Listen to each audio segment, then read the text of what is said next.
Good evening students. आज हम अपनी जो नेक्स्ट एक्सरसाइज है समरूपता सिमिलरिटी की 11.4 जो लास्ट एक्सरसाइज है इस चैप्टर की वो शुरू करने जा रहे हैं बच्चों। इसका जो फर्स्ट क्वेश्चन है, फर्स्ट क्वेश्चन के अंदर आपके पास जो है सत्य असत्य ट्रू एंड फॉल्स वाला क्वेश्चन है। उससे पहले बच्चों एक कंसेप्ट जो इस चैप्टर के अंदर यूज़ होगा उस कंसेप्ट के बारे में अपन अध्ययन कर लेते हैं और वो कंसेप्ट क्या कहता है पहले वो समझ लेते हैं। एक्चुअल में अभी तक इस चैप्टर में हमने दो कंसेप्ट पढ़ा है बच्चों, एक तो थेल्स थ्योरम पढ़ी थी और एक समरूपता। समरूपता के अंदर किस प्रकार समकोणिक त्रिभुज समरूप होता है या फिर उनकी संगत भुजाओं के अनुपात समान हो तो त्रिभुज समरूप होता है, ये हमने पढ़ा था। नेक्स्ट अब एक और कंसेप्ट जो है इस चैप्टर के अंदर आएगा बच्चों, वो हम पढ़ते हैं। तो बच्चों कंसेप्ट ये कहता है कि अगर आपके पास कोई दो समरूप त्रिभुज है, जैसे एक त्रिभुज है ABC, ठीक है, सिमिलर या समरूप त्रिभुज है, एक तो आपके पास ABC और एक समरूप या सिमिलर त्रिभुज है आपके पास P Q एंड R, और ये दोनों ही कैसे है, सिमिलर है, समरूप है। तो कंसेप्ट ये कहता है बच्चों कि ट्राइंगल जो ABC है, ट्राइंगल ABC, इसका क्षेत्रफल और जो दूसरा ट्राइंगल है आपका PQR, ट्राइंगल PQR का क्षेत्रफल, इन दोनों ही त्रिभुजों के क्षेत्रफल की बात करें तो इनकी संगत भुजाएं कौन सी, ए बी का अनुपात पी क्यू के साथ, संगत भुजाओं के अनुपात का वर्ग उसके बराबर होता है। मीन्स ए बी बट्टा पी क्यू का वर्ग, सेम इसी तरीके से ए सी बट्टा पी आर का वर्ग, क्योंकि ए सी की संगत कौन सी है, पी आर, और सेम बी सी बट्टा क्यू आर का वर्ग। ये आपको ध्यान रखना है बच्चों। थ्योरम ये कहती है कि अगर दो त्रिभुज समरूप होते हैं तो उन समरूप त्रिभुजों के क्षेत्रफल जो होते हैं उनकी संगत भुजाओं के अनुपात के वर्ग के बराबर होता है। ये कंसेप्ट आपको दिमाग में रखना है। इस पूरे चैप्टर में तीन ही कंसेप्ट है बच्चों, इस पूरे तीन कंसेप्ट पे आपका ये 11th जो चैप्टर है वो 11.1, 11.2, 11.3 एंड 11.4 खत्म होती है। अब अपन शुरू करते हैं 11.4 के क्वेश्चंस। फर्स्ट क्वेश्चन है ट्रू एंड फॉल्स का, जिसका पहला जो दे रखा है बच्चों, बोला है कि समरूप त्रिभुजों की संगत भुजाओं के अनुपात आपको दे रखे हैं 4:9। संगत भुजाओं के अनुपात क्या है, 4:9। तो बोला गया कि इनके क्षेत्रफलों का अनुपात 4:9 होगा। तो अभी हमने जस्ट थ्योरम पढ़ी है, अगर भुजाओं के अनुपात 4:9 है तो इनके जो एरिया होंगे A1 अनुपात A2, तो वो क्या होगा बच्चों, इनका स्क्वायर मतलब 16:9 का स्क्वायर 81, 16:81 होना चाहिए, जो कि यहाँ पे नहीं दे रखा है। इसका मतलब ये कथन क्या हो जाएगा बच्चों, कथन असत्य है। सेकंड बात करें बच्चों, सेकंड के अंदर आपको बोला गया है कि दो त्रिभुज क्रमशः ABC और DEF में ABC के क्षेत्रफल बट्टा DEF का क्षेत्रफल, देखो बच्चों आपको बोला ABC का क्षेत्रफल बट्टा DEF, ये ट्राइंगल दे रखे हैं, का क्षेत्रफल दे रखा है आपको AB का स्क्वायर बट्टा DE का स्क्वायर बराबर 9/4।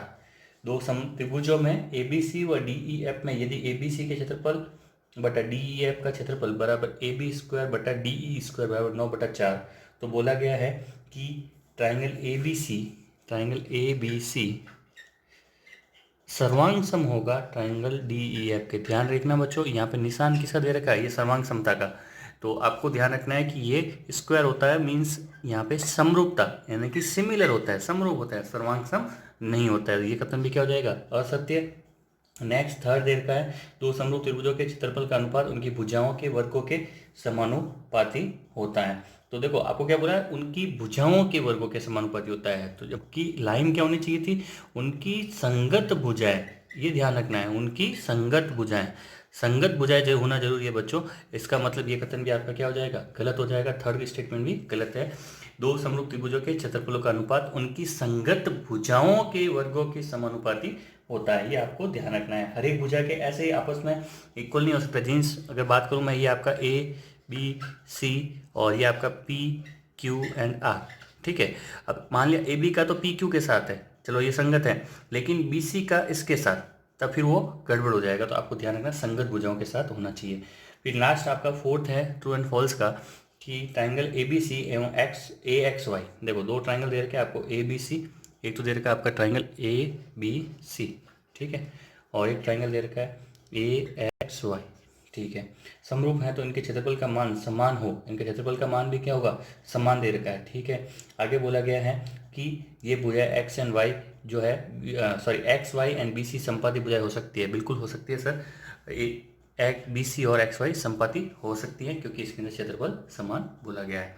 ये ट्राइंगल कैसे बन सकता है, तो इस ट्राइंगल के लिए अपन बात करें बच्चों, जैसे मेरा ये ए पॉइंट, ये मेरा ए पॉइंट, ठीक है, ये बी, ये आपका सी, ये ट्राइंगल ए बी सी। ठीक है, तो अब ये जो एक्स वाई है, क्योंकि क्षेत्रफल में समान है तो इस बी सी के ऊपर ही क्या हो सकती है, एक्स वाई हो सकती है, यानी कि बी सी और एक्स वाई आपकी संपाती हो सकती है। तो उम्मीद करता हूँ बच्चों ये ट्रू एंड फॉल्स जो कि एग्जाम में आपको नहीं पूछे जाते हैं, फिर भी मैंने आपको एक्सप्लेन कर दिया है और आपको अच्छे से समझ में आए होंगे। अब बात करते हैं नेक्स्ट क्वेश्चन की।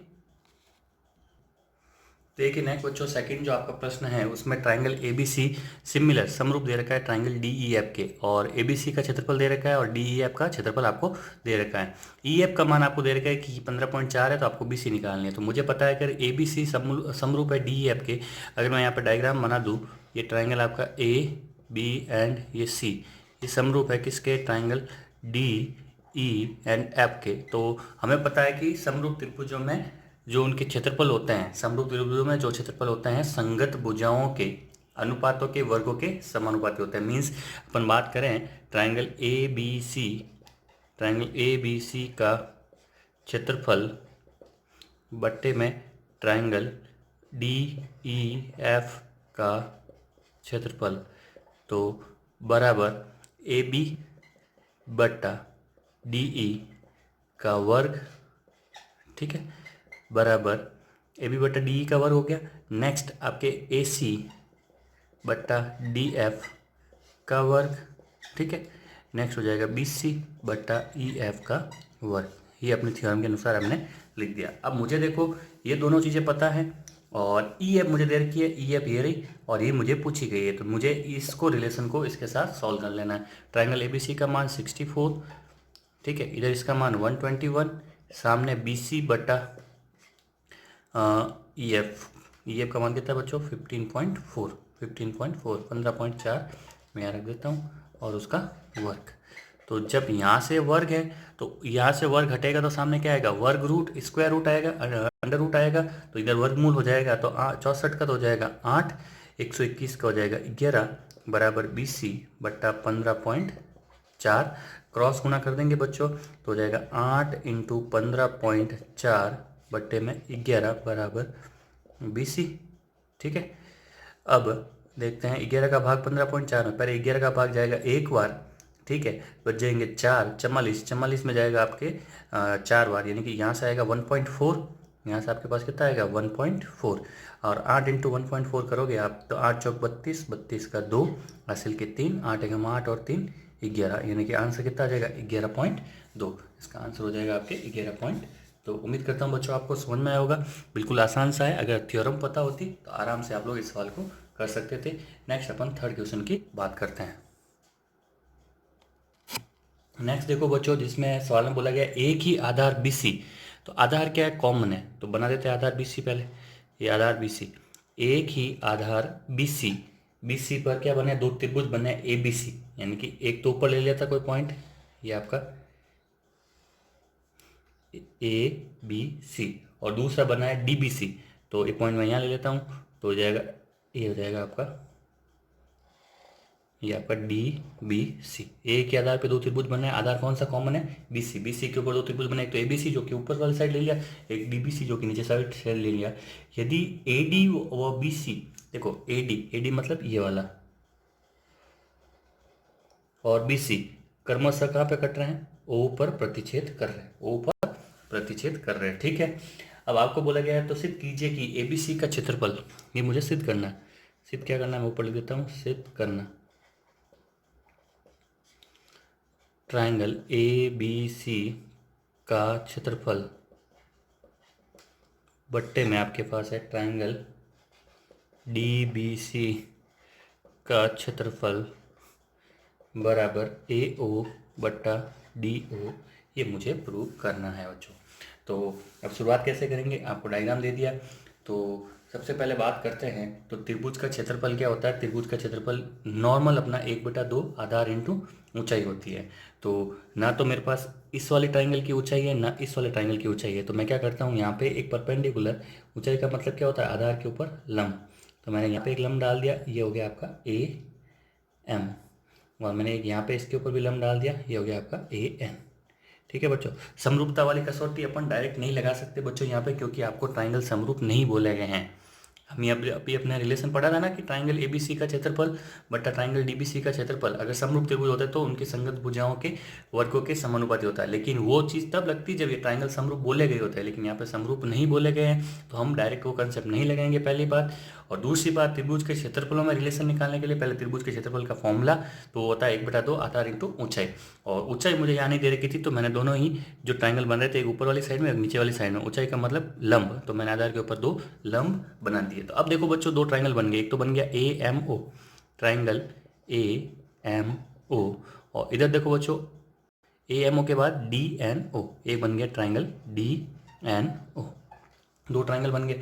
अब इन दोनों ही ट्राइंगल के अंदर देखो बच्चों, इधर वाला कौन जो है मैं मान लो 1 नाम दूँ, इधर वाले कौन को 2 नाम दूँ, तो अब आप बता सकते हो ये 1 और 2 आपस में क्या होंगे, ये कौन 1 बराबर कौन 2 होगा। क्यों होगा, कारण क्या हो जाएगा, शीर्षाभिमुख कोण। ठीक है, कोई दिक्कत नहीं यहाँ तक। और दूसरी चीज़, ये जो कोण M वाला और ये कोण N वाला, कोण M कोण N बराबर 90 डिग्री, कहाँ से आया, रचना से हमने लंब डाले थे। ठीक है, रचना से हमने लंब डाले थे। तो अब 2 कोण बराबर, तो तीसरा अपने आप क्या हो जाता है, बराबर। तो triangle A M O similar हो जाएगा किसके, ट्राइंगल डी एन ओ के। ये हमने क्या कर दिया, दोनों त्रिभुजों को समरूप प्रूव कर दिया। उम्मीद करता हूँ बच्चों यहाँ तक आपको समझ में आया होगा। अब देखो बच्चों, ट्राइंगल ये अगर समरूप है तो इनकी संगत भुजाओं के अनुपात क्या होता है, समान होता है। सॉरी, संगत भुजाओं के भुजाओं के वर्गों के समानुपाती होता है। तो अब 2 ट्राइंगल ए बी सी व इनके क्षेत्रफलों की बात करें तो मेरे पास इनके एरिया आ जाएंगे यहाँ पे। एरिया का formula triangle A B C का क्षेत्रफल बट्टा ट्राइंगल आपका डी बी सी का क्षेत्रफल, ए बी सी का क्षेत्रफल। ठीक है बच्चों, बट्टे में ट्राइंगल डी बी सी का क्षेत्रफल। तो 1/2 आधार, इसका आधार क्या है ऊपर वाले का, बी सी, इंटू ऊंचाई क्या थी ए एम। ठीक है, नीचे वाला त्रिभुज में भी 1/2 इंटू आधार क्या है बी सी, इंटू ऊंचाई क्या है डी एन, ऊंचाई क्या है डी एन। तो अब बच्चों एक कंसेप्ट हल्का सा हमें रिलेशन चाहिए ए ओ और डी ओ में। तो ए और डी ओ में कंसेप्ट लाने के लिए इधर देखो, हमने ट्राइंगल को सिमिलर प्रूफ किया, और अगर त्रिभुज समरूप होते हैं तो उनकी संगत भुजाओं के अनुपात क्या होता है, समान। जो कि हमने जो कंसेप्ट हमने पढ़ा था समरूपता का, इट मीन्स यहाँ पे देखें कि भाई ए एम की संगत भुजा कौन सी थी, एन डी या डी एन। ठीक है, उसका अनुपात किसके साथ, ए ओ बट्टा डी ओ, और एम ओ बट्टा आपका एम ओ बट्टा क्या हो जाएगा next, N O, M O बट्टा एन ओ। ये अपना सिमिलरता की कसौटी से इनके संगत अनुपात क्या होंगे, समान। तो अभी इधर देखो 1/2 से 1/2 कट जाएगा, बीसी से बीसी कट जाएगा। यहाँ पर आएगा आपके पास ए एम बट्टा डी एन, जो कि मैं क्या लिख सकता हूँ उसको, ए ओ बट्टा डी ओ। और ये मुझे प्रूव करना था। उम्मीद करता हूँ बच्चों आपको ये समझ में आ गया होगा। बिल्कुल आसान सा सवाल था, बस कुछ नहीं है, रचना या कंस्ट्रक्शन का ध्यान रखना है। समरूपता की कसौटी डायरेक्ट क्यों नहीं लगाई, क्योंकि ये त्रिभुज समरूप बोले नहीं गए थे। पहले हमने क्या बनाए, जब बोले नहीं गया और ट्राइंगल के क्षेत्रफल का कंसेप्ट, तो दिमाग में एक ही चीज़ आनी चाहिए, ट्राइंगल का क्षेत्रफल होता क्या है, 1/2 आधार इंटू ऊंचाई। तो ऊंचाई के लिए मैंने यहाँ लंब डाल दिए, लंब डालने के बाद त्रिभुज समरूप प्रूफ कर दिए। समरूप प्रूफ करने का मकसद क्या था, ताकि मेरे पास ये कंसेप्ट मैं ये लगा सकूं। उसके बाद ट्राइंगल का एरिया का फॉर्मूला लगा दिया, सिंपल सा आंसर आ गया। नेक्स्ट देखिए बच्चों, चौथा क्वेश्चन बोला गया है। चौथे के अंदर आपके 3 पार्ट है। फर्स्ट पार्ट है ट्राइंगल ए बी सी, तो बना देते हैं ट्राइंगल ए बी एंड ये सी। इसके अंदर क्या बोला गया है, इसके बी सी के समानांतर क्या है, एक डी ई, बी सी के समानांतर एक लाइन है डी ई, ये बना दी डी ई। ठीक है, अब बोला गया है कि ए डी बट्टा बी डी, यानी कि ए डी का अनुपात किसके साथ, बी डी के अनुपात के साथ, तो हो जाएगा 2:3। तो मुझे जो है ट्राइंगल ए डी ई का एवं ट्राइंगल ए बी सी के क्षेत्रफल का अनुपात, यानी ए बी सी का क्षेत्रफल बट्टे में इसका क्षेत्रफल, ये मुझे निकालना है। ठीक है, तो हमें पता है कि ये डी ई समानांतर है किसके, डी ई आपको दे रखी है समानांतर है बी सी के। तो ये कोण और ये कोण आपस में समान होंगे, ये कोण भी आपस में समान होंगे, ए वाला कोण कॉमन होगा। इट मीन्स ट्राइंगल क्या होंगे, triangle A D E similar या समरूप होंगे किसके, ट्राइंगल ए बी सी के। और जब ये समरूप होंगे तो हमें पता है कि इनके क्षेत्रफलों का अनुपात यानी कि ट्राइंगल ए डी ई बट्टा ट्राइंगल ए बी सी का क्षेत्रफल, दोनों का क्षेत्रफल वो क्या होगा, संगत भुजाओं। संगत देखो, छोटे वाले के लिए ए डी, बड़े वाले के लिए ए बी, ठीक है, उनके स्क्वायर के वर्ग के बराबर। तो यहाँ पे देखो बच्चों, यहाँ पे मुझे ए डी का रेशियो 2 है। ए डी का रेशियो कितना है, ए डी का रेशियो 2 दे रखा है। लेकिन मेरे पास नीचे वाली साइड में देखो बच्चों, ये ए बी सी के लिए तो ये पूरी चाहिए होगी ए बी, ठीक है, ये पूरी चाहिए होगी ए बी। तो अगर ये 2 है तो ये कितना होगा 3, बी डी आपको 3 दे रखा है, तो ये टोटल कितनी हो जाएगी 5। तो यानी कि ए डी का तो हो गया 2, नीचे आ जाएगा आपके पास 2 और 3 5 का स्क्वायर। तो 2 का स्क्वायर 4 एंड 5 का स्क्वायर 25, ये हो जाएगा इसका आंसर। ये आपको करना है बच्चों। ये हो गया इसका फर्स्ट पार्ट। इसका सेकंड सॉल्व करते हैं बच्चों। सेकंड सवाल में क्या बोला गया है, पहले डायग्राम बनाना पड़ेगा, लैंग्वेज दे रखी है आपको। बोला गया है रेखाखंड ए बी, ये रेखाखंड ए बी, ठीक है, रेखाखंड ए बी जैसा बोला जाए वैसे बनाओ। उसके बाद के बिंदु ए और बी पर पी बी और क्यू ए लंब है, ठीक है। यदि पी व क्यू ए बी के दोनों ओर स्थित है, यानी कि ए बी के ऊपर दो लंब है, एक तो ए पर और बी पर, यानी कि यहाँ पे तो है कौन सा क्यू ए, ठीक है, ये क्यू ए, और यहाँ पे कौन सा है पी बी। दोनों ओर का मतलब एक उधर है एक इधर है, ठीक है, दोनों लंब है। अब क्या बोला गया, इनको मिलाने पर, किसको, पी क्यू को मिलाने पर, ठीक है, मिला दिया पी क्यू को, तो इस ए बी को ये कहाँ पे काटता है, ओ पर काटता है, ये आपको बोला गया है। पी ओ बराबर दे रखा है आपको 5, ये टुकड़ा दे रखा है 5, क्यू ओ दे रखा है आपको 7, ये दे रखा है 7, पी ओ बी का क्षेत्रफल 150, देखो पी ओ बी यानी कि इसका क्षेत्रफल आपको 150 दे रखा है, और इसका क्षेत्रफल आपसे एरिया पूछा गया है। ये आपका लैंग्वेज के अकॉर्डिंग मैंने पहले डायग्राम बनाना बताया आपको। डायग्राम पहले बनाना पड़ेगा बच्चों, तभी आंसर पॉसिबल है, अदरवाइज आंसर आपका गलत काउंट किया जाएगा। अब वही हम पहले त्रिभुजों के अंदर देखो, ट्राइंगल आपका पी ओ बी और ट्राइंगल ए क्यू ओ या ए ओ क्यू में, ठीक है। तो इसके अंदर बात करें अपन कोण बी और इसका कोण बात करें ए, ये आपस में क्या होंगे बराबर, क्यों 90 डिग्री, ठीक है, क्योंकि लंब डाले गए, ये आपके बोला गया है यहाँ पे क्या है लंब डाले गए। उसके बाद ये कोण 1 ये कोण 2, इनकी बात करूँ तो पी ओ बी का जो कोण 2 है और इसका जो कोण 1 है, ये आपस में क्या होंगे बराबर, क्यों होंगे शीर्षाभिमुख कोण, ठीक है।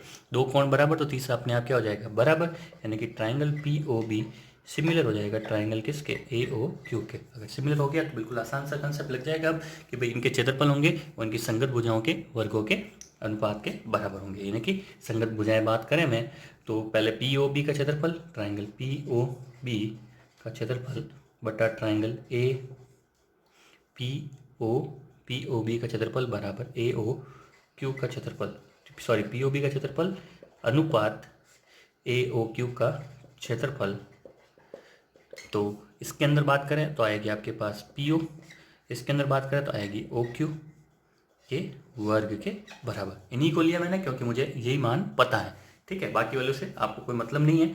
अब पी ओ बी का क्षेत्रफल बात करूं मैं तो वह 150, इसका क्षेत्रफल मैं ए मान लेता हूं, ये मुझे निकालना है, बट्टा पी ओ बट्टा ओ क्यू। पी ओ कितना है मेरे पास 5, 5 का स्क्वायर कितना हो जाएगा 25, और ओ क्यू है 7, 7 का स्क्वायर कितना हो जाएगा 49 49, ठीक है बच्चों। अब यहाँ पे क्या हो जाएगा, ये 25 जो है इस 150 को काट देंगे 6 बार, तो कुल मिला के मेरे पास यहाँ पे ए का मान क्या आ जाएगा, ए का मान आ जाएगा 6 × 9 54, 54 का 4 हासिल की 5, 6 चौक 24 और 5 24 और 5 हो जाएगा आपके पास 29, ये हो जाएगा इसका आंसर।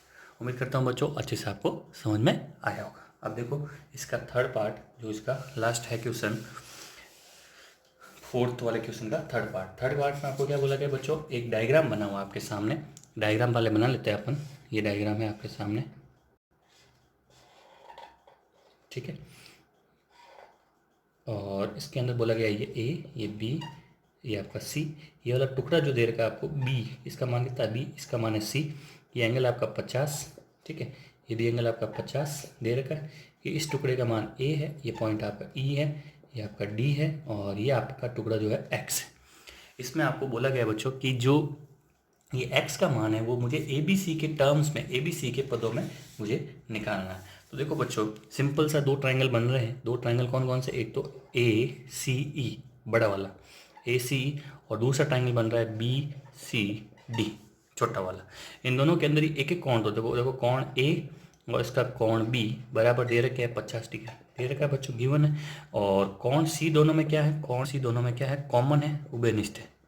कॉमन या उभयनिष्ठ, दो कोण बराबर, तो त्रिभुज का तीसरा अपने आप बराबर होगा और triangle A C E similar हो जाएगा ट्रायंगल बी सी डी के, यानी कि दोनों त्रिभुज क्या होंगे? समरूप हो जाएंगे। ठीक है, अगर ये समरूप है तो इनकी संगत भुजाओं के अनुपात क्या होंगे? समान। संगत भुजाओं के अनुपात समान होंगे। इट मीन्स मैं बात करूं इस छोटे वाले की बी सी, ठीक है, तो बड़े वालों की क्या हो जाएगी? बड़े वाले की ए सी, ठीक है, बराबर छोटे वाले की बी डी और बड़े वाले की क्या हो जाएगी? ए ई, ठीक है। अब बी सी का मान कितना बच्चों मेरे पास? सी। ए सी की बात करूंगा तो बी प्लस सी, और बी डी की बात करूंगा तो कितना है? एक्स, और ए ई का मान कितना है? ए। क्रॉस मल्टीप्लाई हो जाएगा तो एक्स बराबर क्या आ जाएगा? एक्स बराबर आ जाएगा ए सी, ठीक है, बट्टे में क्या आ जाएगा? बी प्लस सी। बस ये मुझे निकालना था, ये मेरा आंसर है। उम्मीद करता हूँ बच्चों ये भी आपको अच्छे से समझ में आया होगा। अब नेक्स्ट क्वेश्चन पे बढ़ते हैं अपन आगे। नेक्स्ट देखिए बच्चों, फिफ्थ प्रश्न बोला गया है ट्रायंगल एबीसी, ट्रायंगल एबीसी में कोण बी 90 डिग्री है। तो ये बना देते हैं अपन डायग्राम, ठीक है बच्चों। इसका जो है कोण बी ये वाला 90 डिग्री है, ए बी एंड सी। अब क्या बोला गया है? बी डी कर्ण ए सी पर लंब है, यानी कि बी से डी एक लाइन जाएगी और कर्ण ए सी के ऊपर यहाँ पे क्या ये लंब है, यानी कि यहाँ पे क्या बन रहा है? 90 डिग्री का कोण बन रहा है। तो मुझे सिद्ध करना है ट्रायंगल ए डी बी समरूप होगा ट्रायंगल बी डी सी के, सिमिलर होगा बी डी सी के, ये मुझे सिद्ध करना है। तो बच्चों सिंपल सी बात है, ये जो कोण था इसके दो पार्ट हुए हैं, यानी कि पूरा कोण किसके बराबर होगा? 90 डिग्री के बराबर होगा। अगर इसको मैं 1 नाम दे दूँ, इसको 2 नाम दे दूँ ताकि आपके लिए सॉल्व करना आसान हो, तो कोण 1 प्लस कोण 2 इक्वल्स टू क्या होगा? 90, समीकरण नंबर 1, ठीक है बच्चों। इसको मैं 3 एंड इसको 4 नाम दे रहा हूँ, ठीक है। तो अब देखो बच्चों, नेक्स्ट ये जो ट्रायंगल बन रहा है, इस ट्रायंगल के अंदर मेरे पास जो ये तीनों कोण है, तीनों कोण कौन कौन से? कोण 1 प्लस कोण 3 प्लस कोण 4, त्रिभुज के तीनों कोणों का योग कितना होता है? 180। इसमें भी मुझे देखो 3 का मान पता है कि 3 का कितना है? 90, क्योंकि आपको बोला गया लंब था। तो कोण 1 प्लस कोण ये हो जाएगा 90 3 का मान, प्लस कोण 4 बराबर 180। ये 90 उधर जाके माइनस हो जाएगा, तो कोण 1 प्लस कोण 4 बराबर 90, समीकरण नंबर 2। अब मैं क्या करता हूँ, इन दोनों समीकरणों में देखो ये भी 90 के बराबर, ये भी 90 के बराबर, यानी कि दोनों समीकरण आपस में बराबर, यानी कि 1 प्लस 2 बराबर क्या हो जाएगा? 1 प्लस कोण 4 के। तो ये 1 और ये 1 आपस में कैंसिल आउट हो जाएंगे, इधर आके माइनस हो जाएगा। तो कोण 2 बराबर क्या आ गया बच्चों? कोण 4, यानी कि ये जो कोण 2 बन रहा है ये किसके बराबर है? कोण 4 के। ये आपके पास बराबर आ गया। तो अब देखो हमें जो प्रूव करने थे दो ट्राइंगल कौन कौन से? एक तो था आपका ए डी बी, देखो ए डी बी, ठीक है। और दूसरा कौन सा था ट्राइंगल आपके पास? दूसरा ट्राइंगल था मेरे पास बी डी सी, देखो बी डी सी।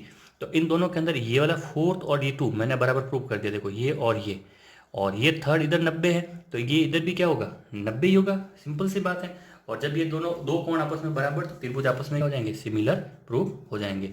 तो अब हम लिखेंगे इसके अंदर, देखो कौन कौन सा कोण, इधर मैं नाम देता हूँ कोण आपका 5। तो देखो 2 बराबर 4 हो गया, एंड कोण 3 बराबर कोण 5 बराबर 90, ठीक है। ये तो हमने हैंस प्रूव किया है, पहले प्रूव किया है। और ये आपका 90, तो दो कोण बराबर, तो तीसरा अपने आप क्या होगा? बराबर। अतः triangle A D B similar हो जाएगा ट्राइंगल बी डी सी के, और ये मुझे प्रूव करना था। उम्मीद करता हूँ बच्चों आपको समझ में आया होगा। अब एक लास्ट सवाल है इस एक्सरसाइज का, वो करते हैं।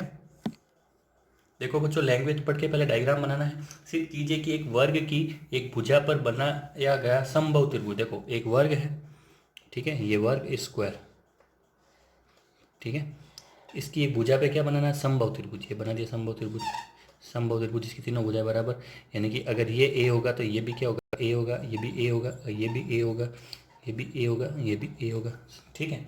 और आगे लाइन बोली गई है, त्रिभुज का क्षेत्रफल उसी वर्ग के एक विकर्ण पे, जैसे ये विकर्ण लिया डायगोनल, इसी वर्ग के विकर्ण पर बनाए गए संभव त्रिभुज, यहाँ पे भी क्या बनाना है, एक संभव त्रिभुज ही बनाना आपको। ठीक है, थोड़ा सा डायग्राम आपको दिखने में सही नहीं लग रहा होगा, लेकिन आप ध्यान से देखना। ये आपका ABCD, ये आपका E पॉइंट और ये आपका F पॉइंट। ठीक है बच्चों, ये आपका विकर्ण पे भी हमने क्या बना दिया, एक संभव त्रिभुज बना दिया। अब इसको सॉल्व करते हैं। क्या बोल रहा है कि क्षेत्रफल का आधा होता है, यानी कि जो इस भुजा पे बना है त्रिभुज, ठीक है, भुजा पे बनाया गया संभव त्रिभुज का क्षेत्रफल उसी वर्ग के विकर्ण पे बने इस AFC के क्षेत्रफल का क्या होगा, आधा होगा। मुझे ये प्रूव करना है, यानी कि area of triangle BCE, area of triangle BCE equals to half of area of triangle ACF, triangle ACF। ये आपको ध्यान रखना है, ये मुझे प्रूव करना। अब देखो बच्चों, चूंकि ये दोनों ही त्रिभुज क्या है, समरूप है, सॉरी समबाहु त्रिभुज है। दोनों ही त्रिभुज क्या है, समबाहु त्रिभुज है। और समबाहु त्रिभुज में मुझे पता है कि तीनों भुजाएं समान और तीनों कोण क्या होते हैं, समान। यानी कि यहाँ सारे कोण क्या होंगे, 60 60 60, और यहाँ पे भी सारे कोण क्या होंगे, 60 60 60। इसका मतलब दोनों ही त्रिभुज यानी कि ट्राइंगल BCE जो होगा सिमिलर होगा किसके, ट्राइंगल ACEF के। दोनों त्रिभुज आपस में क्या होंगे, समरूप होंगे, क्योंकि सारे कोण क्या है, 60। हम लिख देंगे दोनों समबाहु त्रिभुज। अगर दोनों समबाहु त्रिभुज है तो कोण क्या होंगे, 60 60 60 के, और त्रिभुज क्या हो जाएंगे, समरूप हो जाएंगे। अब अगर ये समरूप है तो एरिया ऑफ ट्राइंगल BCE, ठीक है, बटा एरिया ऑफ ट्राइंगल ACF बराबर क्या होगा, BC का स्क्वायर बटे में AC का स्क्वायर। अब BC का मान तो मुझे पता है बच्चों कितना है, BC का मान मुझे पता है A है, ठीक है, और इस AC का मान मुझे नहीं पता, तो अपन क्या करते हैं, पहले इस AC का मान निकाल देते हैं। तो अपन देखें तो यहाँ पे देखो एक ये समकोण त्रिभुज बन रहा है, ठीक है, समकोण त्रिभुज के अकॉर्डिंग इसको सॉल्व करें ट्राइंगल ABC में, तो क्या होगा, समकोण त्रिभुज में पाइथागोरस लगाएंगे तो AB का स्क्वायर प्लस BC का स्क्वायर बराबर AC का स्क्वायर, ठीक है। तो यहाँ पर हो जाएगा A square plus A square बराबर AC का स्क्वायर, यानी कि कुल मिला के AC बराबर क्या आ जाएगी, √2a। ये आपको समझ में आ गया। √2a किसका मान हो गया आपके पास, AC का मान हो गया। अब यहाँ पे पुट कर लेते हैं, तो A का स्क्वायर बटा √2a का स्क्वायर यानी कि 2a स्क्वायर, ये A स्क्वायर से A स्क्वायर कट गया, यानी कि ये कितना आ गया, 1/2। तो यानी कि यहाँ से देखो आपके पास आ गया, क्या आया कि triangle BCE equals to half of triangle, क्या हो जाएगा, क्रॉस गुणा होके area of triangle BCE equals to half of area of क्या हो जाएगा, ACF। ये मुझे प्रूव करना था। तो आराम से समझ में आ गया बच्चों। उम्मीद करता हूँ ये भी आपको समझ में आया होगा, और उम्मीद करता हूँ कि आपको पूरा सेशन पसंद आया होगा। ये आपकी समरूपता सिमिलरिटी वाली एक्सरसाइज मैंने कंप्लीट करवा दी है। इसकी जो विविध एक्सरसाइज है उसके काफ़ी अच्छे सवाल है, आप लोग ट्राई करना। किसी भी सवाल में कहीं कोई दिक्कत आए तो आप मुझे ज़रूर बताना, मैं आपको ज़रूर सॉल्व करवाऊंगा। और उम्मीद करता हूँ वो सारे सवाल आपसे हो जाएंगे अगर आपने कंसेप्ट फॉलो किया है और बेसिक्स फॉलो किया है। 3 ही थ्योरम होती है बच्चों, सॉरी 3 ही कंसेप्ट है इस चैप्टर के, वो तीनों कंसेप्ट दिमाग में रखना है। उसके अलावा कोई भी सवाल आपको इस चैप्टर पर नहीं पूछा जाता। थैंक यू, धन्यवाद।